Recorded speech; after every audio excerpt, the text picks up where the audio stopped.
बिस्मिल्लाहिर्रहमानिर्रहीम। अस्सलाम वालेकुम।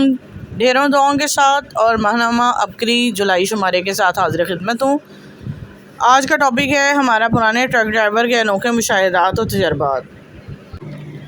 मोहतरम हज़रत हकीम साहब, अस्सलाम वालेकुम। आपसे और अबकरी से मुतारिफ 2014 से हुआ था। अल्हम्दुलिल्लाह 2 दफ़ा आपसे मुलाकात का शर्फ भी हासिल हुआ। पहली मुलाकात में आपने हमें या मुमीतु या काबिज़ु या सबूरु या मानिउ या फ़ीज़ु का वजीफ़ा दिया था, जो तमाम घर वालों ने पढ़ना था। अल्हम्दुलिल्लाह इस अमल से हमें बड़ा फ़ायदा हुआ। फिर दूसरी मुलाकात में आपसे मिला तो आपने मुझसे पूछा कि कुछ फ़ायदा हुआ, तो मैंने कहा फ़ायदा हुआ है। तो आपने खुश होकर कहा था कि अल्लाह वाले, जितना फ़ायदा आपको हुआ है आप सोच भी नहीं सकते, और आप इस वक्त बहुत खुश नज़र आ रहे थे। आपने मुझसे खुश होते हुए फ़रमाया, अल्लाह वाले, मैं आपको 2 तोहफ़े दे रहा हूँ। नंबर 1 सूरत अलम नशरा, दूसरा सूरत वद्दुहा वाला अमल। अल्हम्दुलिल्लाह सूरत अलम नशरा का एक निसाब पूरा हो गया और दूसरा जारी है। मेरे मकान की रजिस्ट्री नहीं हो रही थी, बहुत परेशान था। सूरत वद्दुहा रोज़ाना हर नमाज के बाद 11 मरतबा पढ़ता रहा। मज़ीद रब से दुआ मांगता रहा। इस अमल की बरकत से मकान के नामुमकिन रजिस्ट्री हो गई और हर कोई हैरान था कि रजिस्ट्री कैसे हुई। ट्रक ड्राइवर के अनोखे मुशाहिदात। बिस्मिल्लाह व तवक्कलतु अल्लाह ला हौल वला कुव्वता इल्ला बिल्लाह और या हफीज़ु या सलामों की बरकत। मैं सरकारी इदारे में ड्राइवर हूँ। 1983 मॉडल का ट्रक चलाता हूँ, जो कि बहुत ही पुराना है।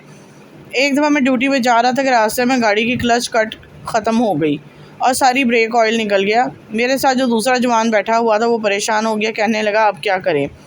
मैंने इसको कहा, तुम परेशान ना हो, अल्लाह रहम करेगा, क्योंकि गाड़ी में सारा ब्रेक ऑयल निकल गया था। मैंने बिस्मिल्लाह तवक्कलतु अल्लाह ला हौल वला कुव्वता इल्ला बिल्लाह और या हफीज़ु या सलामू पढ़कर ट्रक स्टार्ट किया। यकीन करें कि गाड़ी के गियर ऐसे लग रहे थे कि जैसे इसमें किसी ने नई क्लच किट डलवा दी हो। जब मैं गाड़ी को लेकर वर्कशॉप में गया तो मैकेनिक भी हैरान हो गया कि इस गाड़ी का अगर क्लच किट लीक हो जाए तो गियर लगते ही नहीं। तो मैंने इनको बताया कि इस दुआ की बरकत से गियर लगते रहे। खौफनाक हादसे से बाल बाल बच गया। इस ट्रक पर जिसके पीछे सीटें लगाई गई थी, हमने अपनी कंपनी में काम करने वाले बच्चे और बच्चियां स्कूल और कॉलेज के लिए लगाए हुए थे। चूँकि सुबह का टाइम होता था, इसलिए हमें गाड़ी बहुत तेज़ चलानी पड़ती थी, क्योंकि 11 स्कूल और कॉलेज हैं, टाइम कवर करना पड़ता है। एक दिन बारिश लगी हुई थी, थोड़ा सा लेट भी हो रहे थे। मैंने गाड़ी बहुत तेज़ चला रहा था कि टाइम भी कवर हो जाए और बच्चे भी लेट ना हो जाएं। मेन रोड पर एक साइड पर जा रहा था कि अचानक दूसरी लेन से एक कैरी डब्बा, जिसमें सबसे छोटे बच्चे स्कूल के बैठे हुए थे, अचानक मेरी गाड़ी के आगे आ गया। मेरे जिस्म के एक एक बाल से पसीना निकल गया। मेरे साथ जो दूसरा जवान बैठा हुआ था वो भी ड्राइवर था। इसने अपनी टांगें सीट के ऊपर रख ली और आंखें बंद कर लीं कि अभी गाड़ी की टक्कर हो जाएगी। लेकिन इस दुआ की बरकत से गाड़ी बिल्कुल 1 इंच पीछे रह गई और वो ड्राइवर भी हैरान था कि गाड़ी बच कैसे गई। यकीन करें कि अगर मेरा ट्रक इस कैरी डब्बे को लग जाता तो इसका कुछ बचना ना था। इसी दुआ की बरकत से एक जगह पर पौने 2 साल हो गए ड्यूटी कर रहा हूँ। अल्लाह के फजल से मेरी गाड़ी कभी रोड पर ख़राब नहीं हुई और ना ही कोई हादसा हुआ है और अल्हम्दुलिल्लाह ना ही कभी होगा। जी, ये टॉपिक ख़त्म हुआ। आगे एक छोटा सा कॉलम है, इसको भी पढ़ लेते हैं। जिस बीमारी का सोचकर पानी पिए वही ख़त्म। मोहतरम हज़रत हकीम साहब, अस्सलाम वालेकुम। बरकत वाली थाली इस्तेमाल कर रहा हूँ। अल्हम्दुलिल्लाह पैसों में काफ़ी बरकत रहती है।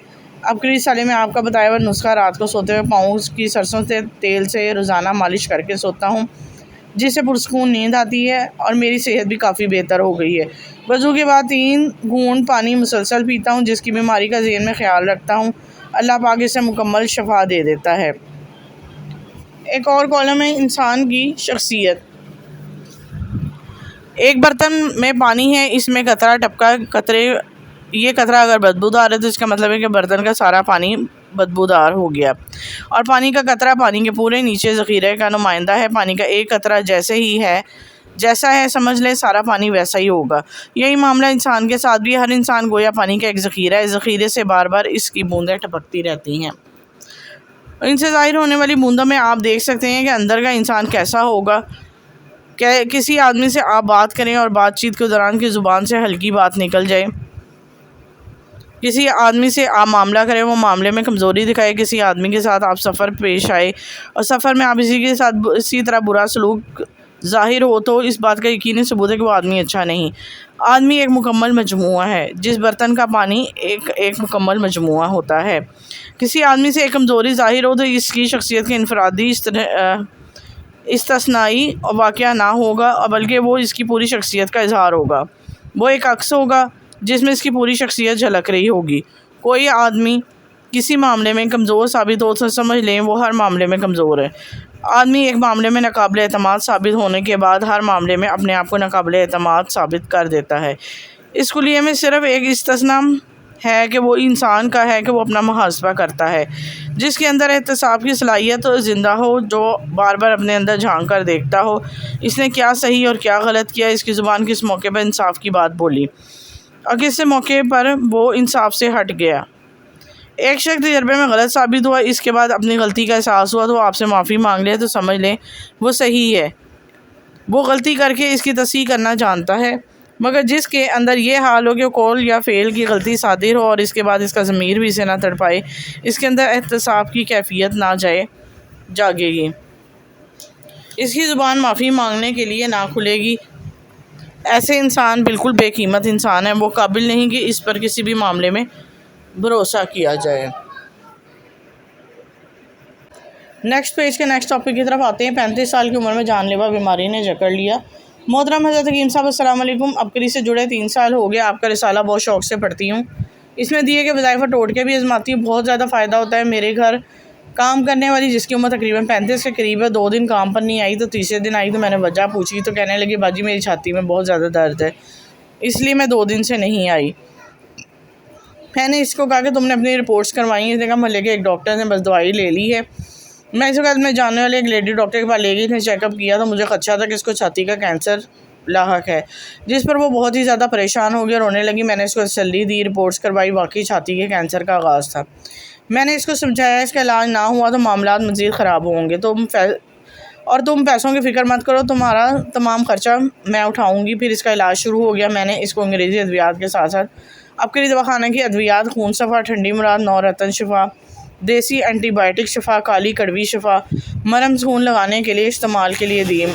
माशाल्लाह 3 माह मुसलसल अद्वियात के इस्तेमाल के बाद इसकी रिपोर्ट करवाई तो माशाल्लाह से कैंसर जड़ पकड़ने से पहले ही ख़त्म हो चुका था।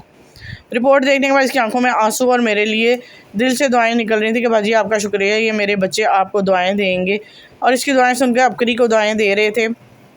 इनकी अद्वियात के इस्तेमाल से जल्द सेहत याब होगी। मुझे या मेरे घर वालों को जब भी कोई बीमारी दरपेश हो तो मेरी पहली तरजीह अबकरी दवाखाना होती है, क्योंकि अबकरी की अद्वियात पर मुझे बहुत ही ज़्यादा एतमाद है। एतमाद क्यों ना हो, ये असली देसी जड़ी बूटियों से तैयार करदा अद्वियात बनाते हैं।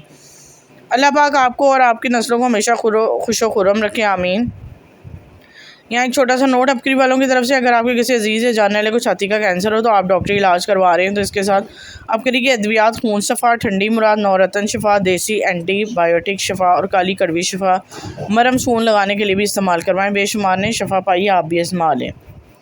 नेक्स्ट टॉपिक है साल पुरानी अंदरूनी दर्द ख़त्म। मोहतरम हज़रत हकीम साहब अस्सलाम वालेकुम। तकरीबन 1 साल कबर सीढ़ियों से उतरता हुआ अचानक गिर गया, जिसके बाद कूल्हे पर चोट लगी। बैरूनी चोट तो ठीक थी लेकिन अंदरूनी गोश्त की दर्द ना गई। एंटीबायोटिक अद्वियात का इस्तेमाल किया, 2-3 अच्छे गुजर गए, मगर फिर दोबारा दर्द शुरू हुई। आपके अबकरी दवाखाने की चोट शफा का 2 माह इस्तेमाल किया, अब गोश्त दर्द नहीं होता, ठीक हो गया है। चोट शफा के साथ अगर करामाती तेल की मालिश मुतासर जगह पर की जाए तो सोने पर सुहागा है। मैंने करामाती तेल मालिश लगातार की, जिससे मुझे जल्द आराम पहुंचा। किसी भी जगह हड्डी दर्द हो तो करामाती तेल चंद हफ्ते मालिश करने से दर्द ख़त्म हो जाता है, मेरा आजमूदा है। जिगर की गर्मी का लाजवाब नुस्खा मिल गया। नेक्स्ट टॉपिक है हमारा। मोहतरम हज़रत हकीम साहब अस्सलाम वालेकुम। मौसम गर्मा आते साथ ही मैदे जिगर की गर्मी जैसे अमराज में मुब्तला हो जाता हूँ, जिससे वजह हफ्तों में चारपाई पे लगा रहता हूँ। हर साल मौसम गर्मा शुरू होते मुझे इन मसाइल का सामना करना पड़ता है। इस बार मौसम गर्मा का आगाज़ ही से मुझे मसला दरपेश हो गया। मैंने अबकरी साले में टोटका पढ़ा था कि इमली आलू बुखारा रात को पानी में भिगो कर रख दें, सुबह नहार मुँह पी लें। रिसाले के कुछ और सफ़ात भी पलटे तो इमली आलू बुखारे का शरबत जो अबकरी दवाखाने का तैयार करता था, इसके बारे में पढ़ा। फ़ौरन ही मैंने कॉल करके 2 बोतलें बुक करवा ली, जो मुझे अगले दिन शाम को मिल गई। इस वक्त थोड़ा सा शरबत एक गिलास पानी में डालकर थोड़ा ठंडा करके पिया। पहले ही घून में ऐसा लगा कि जिस्म में तवानाई की एक लहर दौड़ गई। इसका जायका बहुत ही बेहतरीन था और इसे पीने से ना तो गला ख़राब ना ही कोई और मसला हुआ। मौसम गर्मा में सुबह नहार मुँह 1 गिलास इमली आलू बुखारा शरबत पीना मैंने अपना मामूल बना लिया, जिसके पीने से दिन भर जितना मर्जी काम कर लें थकावट नहीं होती और ना ही ज़्यादा प्यास महसूस होती है। मेरे घर में हर छोटा बड़ा इमली आलू बुखारे का शरबत बहुत ही शौक़ से पीते हैं। आने वाले मेहमान को भी यही शरबत पेश करते हैं, जो पीने के बाद हमेशा तारीफ़ करता है और इसकी खुशबू पूरे घर में फैल जाती है। नेक्स्ट है टॉपिक जुमला बीमारियों का वाहिद तरियाक मुझे मिल गया। मोहतरम हज़रत हकीम साहब अस्सलाम वालेकुम। जोहर, शफा, मदीना, ठंडी मुराद, रूहानी पक्की, ये तीनों पक्कियों को मिक्स करके इस्तेमाल किया जाए तो बहुत ही तासीर मिलती है। इसके इस्तेमाल से मैदे की ख़राबी बहुत जल्द ठीक हो जाती है। उल्टियाँ, पेट दर्द फ़ौरन आराम मिलता है। पेट में कहीं भी दर्द हो, वरम या नाफ टल जाए या अंतड़ियों की किसी भी तकलीफ़ हो तो बहुत जल्द शफा मिल जाती है। दिल ख़राब हो, तफ़कीर का ख़ात्मा, भूख की कमी को दूर करती है। कब्ज़, कुशाबी, घबराहट, कमज़ोरी के मरीज़ों को इस्तेमाल करवाई जाए फ़ायदा होगा। ख़राब रंगत ठीक हो जाएगी। चेहरे पे सफ़ेद धब्बे जो बच्चे को अक्सर हो जाते हैं, जिसको हम कैल्शियम का कमी का नाम देते हैं, इस फक्की से ख़त्म हो जाते हैं। मेरे अपने बेटे के चेहरे पर सफ़ेद धब्बे थे, फक्की इस्तेमाल करवाई ठीक हो गए। बेटी के मुंह में छाले निकले हुए थे, इसको इस्तेमाल कराई, वो भी ठीक हो गई। हर्निया के दर्द में ये मुफीद है। मुझे खाया पिया हज़म नहीं होता, जिसकी वजह से गैस, तफ़कीर और सर दर्द शुरू हो जाता है। जिससे इन फक्कियों को इस्तेमाल करना शुरू किया, जिस्म चुस्त और तवाना हो गया। पाँव पर सूजन आ जाती थी, वो भी ठीक होगी। बेटे के को एक सुबह पेट में शदीद दर्द था, मैंने इस्तेमाल करवाई, चंद मिनटों में दर्द ख़त्म हो गया। जी, इस पेज के ये जो टॉपिक थे, 35 साल उम्र में जानलेवा बीमारी ने जकड़ लिया जिगर का, कि गर्मी का लाजवाब नुस्खा मिल गया, साल पुरानी अंदरूनी दर्द ख़त्म। ये मैंने आपको पढ़ के सुना दी। अगले पेज की तरफ आते हैं और देखते हैं उसमें क्या टॉपिक शामिल है। अगला टॉपिक है बर्फ़ से बर्फ़ जैसी सफ़ेद रंगत पाएँ। चेहरे को तरोताज़ा, चमकदार, सेहतमंद रखने के लिए सबसे बेहतरीन फ़ायदेमंद अमल स्किन आइसिंग है कहलाता है। ये एक ऐसी चीज़ है जिसमें कोई ख़र्चा नहीं, लेकिन फ़ायदे बेशुमार हैं। जो ख़वातीन अपने चेहरे की खूबसूरती बरकरार रखना चाहती हैं, वो नित नई और महंगी से महंगे लोशन और क्रीम इस्तेमाल करती हैं। अक्सर उगा चेहरे की जल्द मुनासिबत इनका सही तौर पर इंतखाब नहीं कर पाती हैं और इसके लिए स्किन आइसिंग एक बेहतरीन अमल है। स्किन आइसिंग यानी चेहरे पर ट्यूब की शक्ल में बर्फ़ से मसाज करना या बर्फ़ मलना कहलाता है। इस तरीके से चेहरा तरोताज़ा रहता है। झुर्रियों और लाइनों ना सिर्फ ख़त्म होती हैं बल्कि मज़ीद बढ़ने से बचाता है। इसके अलावा चेहरे पर होने वाले दाग, धब्बे और दानों को भी ख़त्म करता है। इसका बड़ा फ़ायदा ये है कि इसके मुसलसल इस्तेमाल से ना सिर्फ चेहरे पर ब्लड सर्कुलेशन की रफ्तार तेज़ होती है, इस अमल से चेहरा ना सिर्फ निखरता है बल्कि रंग भी साफ़ होता है। हमवार जल्द के लिए चेहरे के लिए आइसिंग जल्द हमवार बनाती है। इसके मसाज से ना सिर्फ स्किन टाइट होती है बल्कि चेहरे के खुले हुए मसाम को भी तंग या सिकुड़ने में मदद देती है। ये चिकनी जल्द पर ज़्यादा पाए जाते हैं, इसकी वजह से इनकी स्किन पर सीबम ऑयल यानी ये चिकनाई का अखराज करने वाले ग्लैंड का नाम ये है, और ज़्यादा हों तो वहाँ मसाम खुल जाते हैं। इन पर मेकअप करना अज़हद मुश्किल होता है। मुसलसल स्किन आइसिंग से ना सिर्फ स्किन की टोन बेहतर होती है बल्कि मेकअप करना भी आसान होता है। खुले मसामों के लिए चेहरे पर स्किन आइसिंग करना एक बेहतरीन अमल है। खुले हुए मसामों के लिए ये बेहतरीन टोनर का काम करता है, और जब आप मेकअप करने से पहले इस चेहरे पर स्किन आइसिंग कर लें तो आपके चेहरे के लिए सूदमंद होगा। इससे मसाम छोटे और तंग हो जाती हैं, जिससे ना सिर्फ मेकअप अच्छा लगता है बल्कि मेकअप से पहले आइसिंग की हो तो इस पर फाउंडेशन हमवार महसूस होती है। आपका चेहरा इतना फ्रेश और तरोताज़ा हो जाता है कि आप खुद हैरान हो जाते हैं। चेहरे पर निखार लाने के लिए जब चेहरे पर आइसिंग की जाती है और मसाज की तरफ से बर्फ़ क्यूब को चेहरे पर मला जाता है, तब दाएं से बाएं, ऊपर से नीचे मसाज करने से खून की गर्दिश बढ़ने लगती है। खून की ये गर्दिश चेहरे के लिए इंतहाई मुफीद होती है। इससे ना सिर्फ चेहरे पर निखार आता है बल्कि रंग साफ़ होता है, और आंखों के गिर्द या पपोटों पर होने वाली सूजन जो अक्सर बेख्वाबी या नींद की कमी के बाइस होने लगती है, ख़ात्मे के लिए स्किन आइसिंग बेहतरीन अमल है। झुर्रियों के ख़ात्मे के लिए जिन ख़वातीन को खुश्क जिल्द का मसाइल का सामना रहता है और झुर्रियाँ या लाइनें पड़ने का खदशा होता है, इनके लिए उम्र की कोई हद मुकर्रर नहीं। खुश्क जिल्द की हामिल ख़वातीन ऐसे मसाइल से दो चार रहती हैं और स्किन आइसिंग बेहतरीन साबित होता है। और तकरीबन 15 मिनट तक हफ्ते में 2 बार रात के वक्त बर्फ़ का मसाज करें, लेकिन वक्फे से। इसके बाद चेहरा टिशू पेपर से खुशक कर लें और कोई भी अच्छी मॉइस्चराइजिंग क्रीम लगा लें। इस अमल से ना सिर्फ मौजूद झुर्रियों और लाइनों का खात्मा होगा बल्कि नई लाइनों और झुर्रियों बनने का अमल रुक जाएगा। सुर्ख दानों के खात्मे के लिए नौउम्र लड़कियों को अक्सर सुर्ख दाने उभरने की शिकायत रहती है। ये दाने चेहरे पर बदसूरत दिखाई देते हैं, और इसके अलावा ये चेहरे होने पर दूसरी किस्म के दाने और एलर्जी को ख़त्म करने के लिए स्किन आइसिंग इंतहाई मौसर है। यह ना सिर्फ दानों का खात्मा करती है बल्कि इनके नीचे में पैदा होने वाली सोजिश और सुर्खी को भी ख़त्म करती है। चेहरे पर किसी भी एक दाने पर आइस क्यूब को चंद सेकंड रखें और इसके इसी वक्त लगाए रखें जब तक मुतासर हिस्सा हल्का सा सून महसूस ना होने लगे। चेहरे पर दानों के अमल के खात्मे के लिए अमल हर रात मुसलसल करें। 7 दिन या 10 दिन मुतवातर करने से दाने ख़त्म हो जाएंगे। जलन दूर करने के लिए अक्सर ख़वातीन इस बात की शिकायत करती है कि चेहरे पर ब्लीच करने से जिन्हें जलन होती है। जिन ख़वातीन की स्किन ब्लीच करने के बाद जलती है, इसके मतलब है कि इनकी जल्द नहायत हसास है। ऐसी ख़वातीन को चाहिए कि वो ब्लीच करने से पहले कोई अच्छा सा स्किन टोनर लगाएं। ब्लीच साफ़ करने के बाद बर्फ़ का मसाज हल्के हाथों से करें, स्किन जलना ख़त्म हो जाएगी। जल्द की आइसिंग के लिए अहम नुकात। स्किन आइसिंग के लिए किसी भी गैर मामूली मुशक्क़त की ज़रूरत नहीं होती। आप सुबह और शाम किसी वक्त भी कर सकते हैं। बस एक वक्त मुकर्रर कर लें। आइसिंग करने से पहले अपना चेहरा अच्छी तरह धो लें। 1 या 2 आइस क्यूब का सॉर्ट कपड़े में लपेट लें। जब बर्फ़ कपड़े के अंदर हल्के हल्के पिघलना शुरू हो तब से चेहरे पर लगाना शुरू करें। चेहरे के मुख्तलिफ हिस्सों पर 2 या 3 मिनट लगाए रखें। इसकी मूवमेंट बिल्कुल इसी तरह रखें और जिस तरह फेशियल करवाते हुए रखी जाती है। ये थोड़ी सी जबड़े तक बाहर की तरफ गाल से कानों की तरफ, बाहर की तरफ, माथे पर ऊपर की तरफ मसाज करें। आंखों की गिर्द हल्के हाथों से मसाज करें। जी, ये स्किन की बेहतरीन जो निखार लाने के लिए चंद टोटके थे वो मैंने आपको पढ़ के सुनाए। उम्मीद करती हूँ आपको बहुत फ़ायदा देंगे। आगे चलती है। अगला टॉपिक है देहाती ख़वातीन के बच्चे की नॉर्मल डिलीवरी से क्यों पैदा होते हैं। चंद अशरे से पहले ये ख्याल था कि हामला को वर्जिश करनी चाहिए और अपने हमल की हिफाजत इस तरह करनी चाहिए कि जिस तरह किसान अपनी खेती की करता है, लेकिन तजर्बात और तहकीक से साबित हुआ वर्जिश आमतौर पर हामला के लिए मुफीद साबित होती है।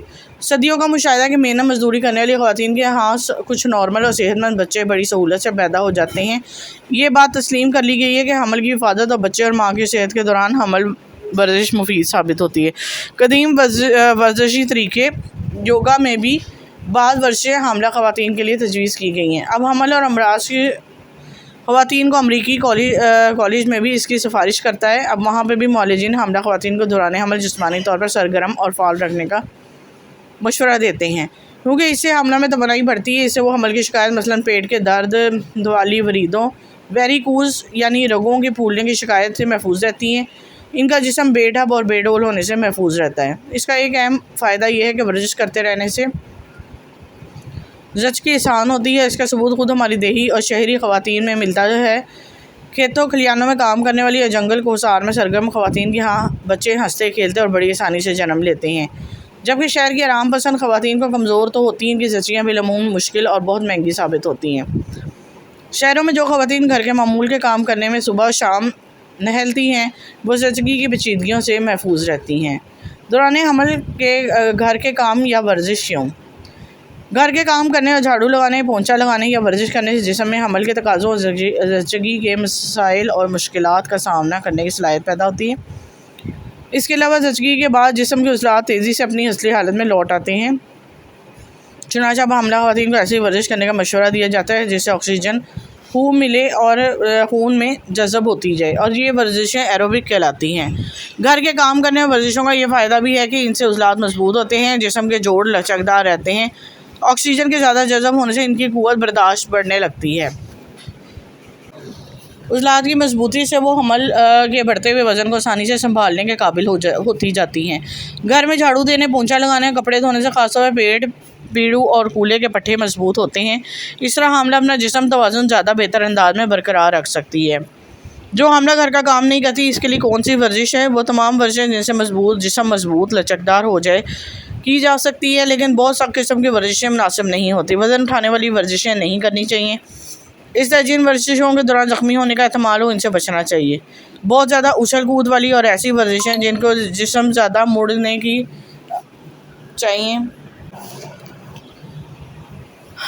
जिस्म को ज़्यादा नहीं मोड़ने वाली करनी चाहिए। वो वर्जिशें भी मुनासिब नहीं जिनमें पेट पर चोट लगने का अंदेशा हो। इस सिलसिले में ज़रूरी है कि मालिज मशवरे से वर्जिशों का प्रोग्राम बतरजीह शुरू किया जाए। जब सबसे पहले मुनासिब वर्जिश पैदल हवाखोरी है। सुबह या शाम इस वर्जिश से बहुत फ़ायदा होता है, लेकिन चलने के वक्त फ़ासले में धीरे धीरे इजाफ़ा करना चाहिए। इस तरह उज़लात मजबूत करने के लिए वर्जिशें भी करनी चाहिए। ज़्यादा वर्जिश का नुकसान ये बात देखी गई कि बहुत ज़्यादा वर्जिश की वजह से हमला ख़वातीन के अलावा यानी कि पेट के बच्चे का दर्जा हरारत भी बढ़ जाता है। इत्तेदाल से वर्जिश करने की सूरत में ऐसा नहीं होता। ज़्यादा सख्त वर्जिश करने वाली ख़वातीन के बच्चे कम वज़न होते हैं, जबकि इत्तेदाल से वर्जिश करने वाले ख़वातीन के बच्चे वज़न मामूल के मुताबिक होता है और वो चौंचाल भी रहते हैं। दौरान हमल वज़न कम रखने की भी कभी कोशिश ना की जाए। दौरान हमल वज़न कम या करने या रखने की कोशिश ना करें, सिवाय इसके कि मौलिक ज़रूरी समझा। औसतन हमल के दौरान हामला के लिए 300 से ज़्यादा हरारों की ज़रूरत होती है। वज़न में 11 से 15 किलो इजाफे को मुनासिब समझा जाता है। जो ख़वातीन दौरान हमल काम काज ज़्यादा करती हैं या वर्जिश करती हैं, इन्हें ज़ायद ग़िज़ा खाकर दौरान काम या वर्जिश जलने वाले हरारों की कमी को पूरा करना चाहिए, ताकि इनका और इनके बच्चे की सेहत पर ख़राब असर ना पड़े। घर के कामकाज और ज़िंदगी की शिकायत। दौरान हमल घर के कामकाज और वर्जिशों का असल मकसद हामला के जिस्म को इस काबिल रखना होता है कि वो बच्चे के बोझ को अच्छी तरह उठा सके। इसके लिए ख़ास तौर पर पीठ और पेट के उज़लात को मजबूत करने के लिए वर्जिश घर के काम या वर्जिशें मुनासिब होती हैं। इनके करने से हामला ठीक तौर पर चल फिर सकती है। इसके टांगों में वज़न से हारने की सलाहियत बढ़ जाती है और गोलों में दर्द नहीं होता है। टांगों के उज़लात के खींचने की शिकायत भी नहीं होती है और कामकाज करने के मसरूफ़ रहने से चूँकि दौरान खून साफ़ और रवां रहता है, जिस्म में पानी भरने के वर्म की शिकायत भी कम रहती है, यानी टखनों और पैरों में वर्म नहीं होता और पेट की शिकायत मसलन नखफ कब्ज़ भी नहीं होती। नींद भी अच्छी आती है और घर में काम करने वाली ख़वातीन को दर्द यानी कि लेबर पेन की भी कहते हैं। घर के काम काज करने के लिए वर्जिश करने से किसी हद तक इस दर्द में कमी रहती है, क्योंकि काम काज करने से जिस्म में बर्दाश्त की सलाहियत बढ़ जाती है।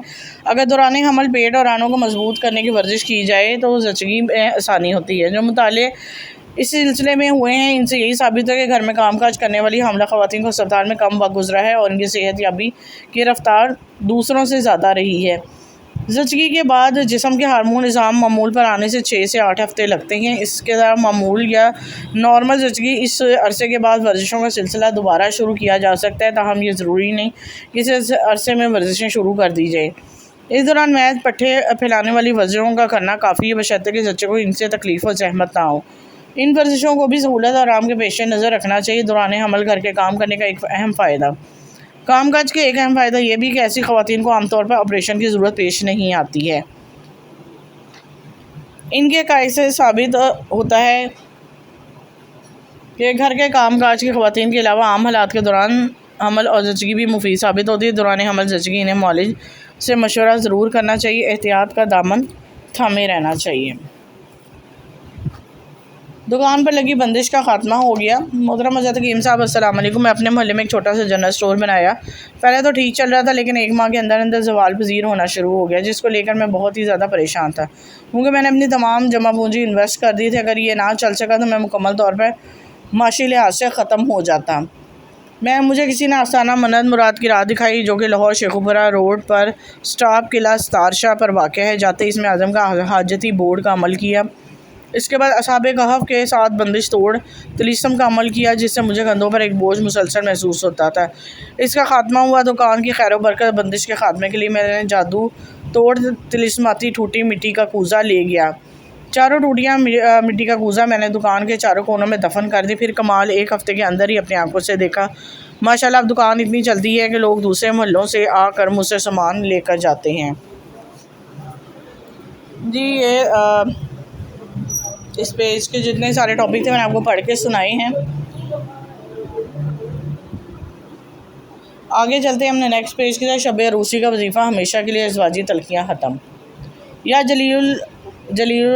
जलीलु अल्लाह ताला की शान अपने ज़ात कमालात की बिना पर जामिया और अकमल है। अपने सिफ़ात में हर लिहाज से कामिल और अज़ीम है।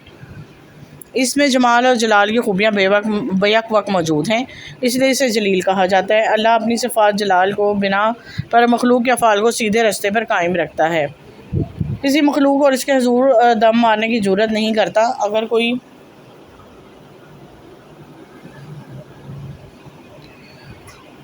इसके हुज़ूर अकड़ने की कोशिश करे तो वो इसकी गिरफ्त में आ जाता है। इसलिए जलाल और अज़मत से डरना चाहिए। अल्लाह ताला अपने लुत्फ़ करम और सख्ती की बिना पर जलील है। ये सिफ़त जमाल इसके अदाद 73 हैं, 73 हैं। मखलूक को तस्ख़ीर करने का अमल, ये इसम मखलूक को खुदा की तस्ख़ीर करने के लिए बहुत मुजर्रब है। लिहाजा लोगों को मुसख़्ख़र करने और अपनी तरफ मुतवज्जा करने के लिए इसम या जलीलों को 40 दिन तक 3 तस्बीहात रोज़ाना पढ़े। इसके बाद रोज़ाना 71 मरतबा पढ़ने के मामूल बना लें। इंशाअल्लाह अल्लाह मखलूक को मुसख़्ख़र हो जाएगी। पढ़ने वाले लोगों को तवज्जो का मरकज़ बन जाएगा, हर कोई मोहब्बत और इज़्ज़त से पेश आएगा। असेबज़दा बच्चे का इलाज, अगर कोई बच्चा असेबज़दा हो तो इसम या जलीलों को रोज़ाना 121 मरतबा पढ़ें। इसके बाद एक कागज़ पर ये इसम लिखें और इसके इर्द गिर्द आयतुल कुर्सी लिख दें, इससे बच्चे के गले में डाल दें, इंशाल्लाह बच्चा ठीक हो जाएगा, हर तरह की तकलीफ़ दूर हो जाएगी। जब तक कि इसके गले में तवीज़ रहेगा इसे कोई डर महसूस नहीं होगा।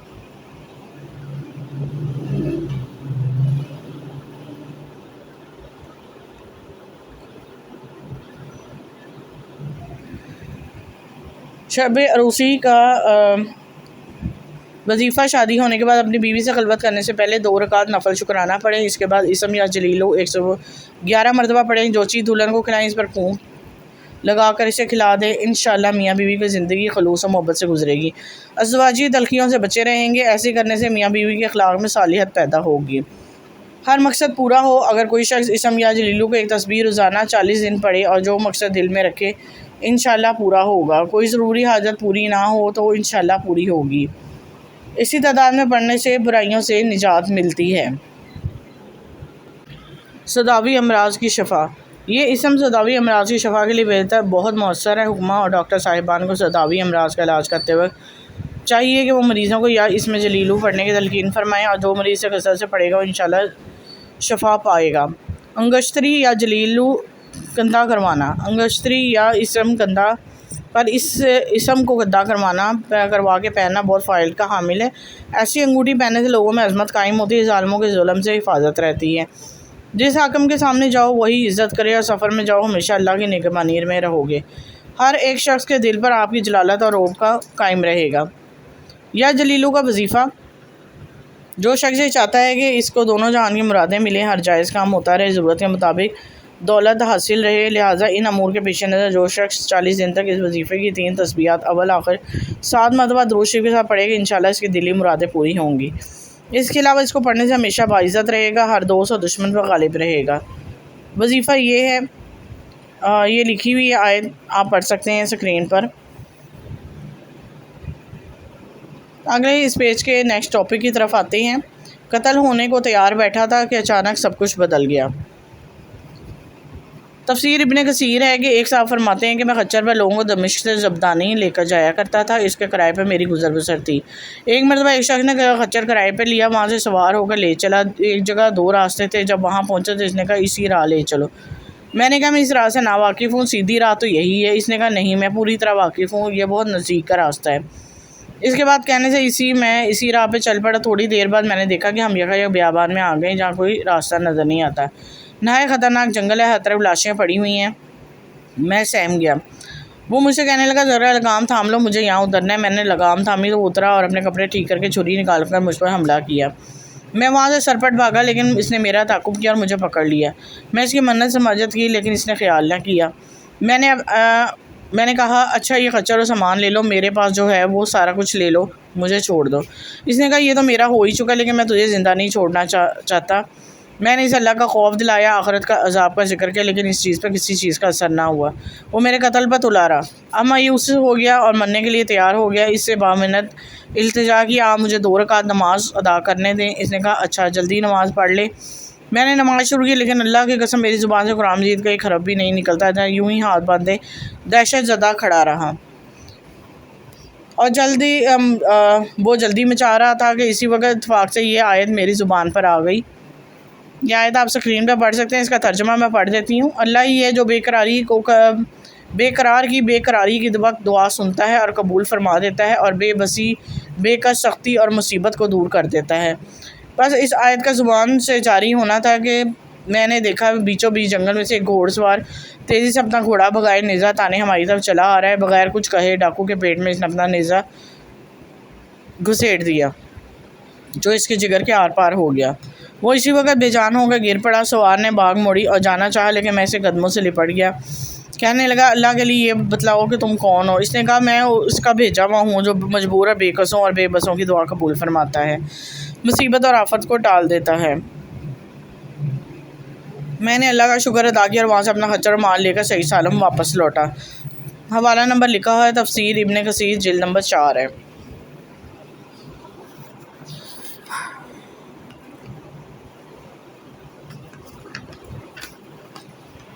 जी बहुत ही उम्दा टॉपिक थे, आपको भी अच्छे लगेंगे। और अगले हम अपने पेज की तरफ आते हैं।